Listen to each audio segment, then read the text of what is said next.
Here's everything you need to know before seeing Captain America: Brave New World.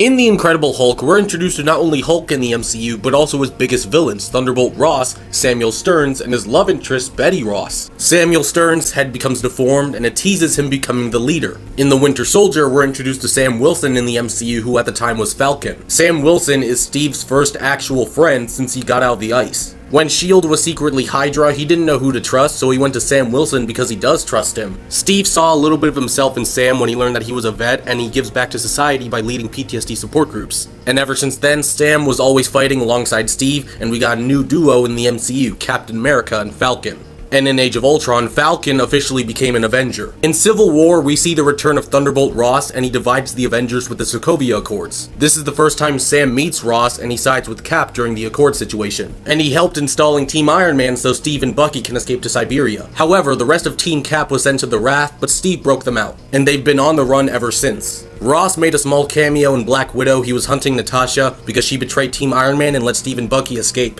In Infinity War, Team Cap came out of hiding and said screw the Accords and tried to help in stopping Thanos. However, they failed and half the universe died, including Sam Wilson. After a 5-year time jump in Endgame, the Avengers restored half the universe and Sam Wilson was revived. And he was the first one to help Cap when he was about to face Thanos' army alone. After Iron Man died, Steve decided to try the life Tony was telling him to get and stayed back in the past, but before that, both him and Bucky agreed that Sam Wilson should be the new Captain America. Steve was following Erskine's advice and did not pick a perfect soldier. He picked a good man, and that is Sam Wilson. However, in The Falcon and the Winter Soldier, Sam thought he would never be able to live up to Steve's legacy, so he put the shield in a museum. The government stabbed him in the back and made John Walker the new Captain America, and after Walker did a public execution with the shield, Sam decided he got to get the shield back, and he did. We're also introduced to Isaiah Bradley, who is the first black super soldier. We're also introduced to Joaquin Torres, who is the new Falcon. Once Sam got the shield back, he gave his old wings to Torres, and then Wakanda gave him a gift, and it's actually a Captain America suit. And now he is officially Captain America. And he is decked out in vibranium. In Eternals, we're introduced to Celestials, and Sersi used all the Eternals' powers and killed Tiamat and turned him into adamantium. And now you're ready for Brave New World. You're gonna see the return of Tiamat Island, Isaiah Bradley, the new Falcon, Betty Ross, the leader, and Ross is the president, and he's finally turning into Red Hulk. And this is Sam's first movie as Captain America.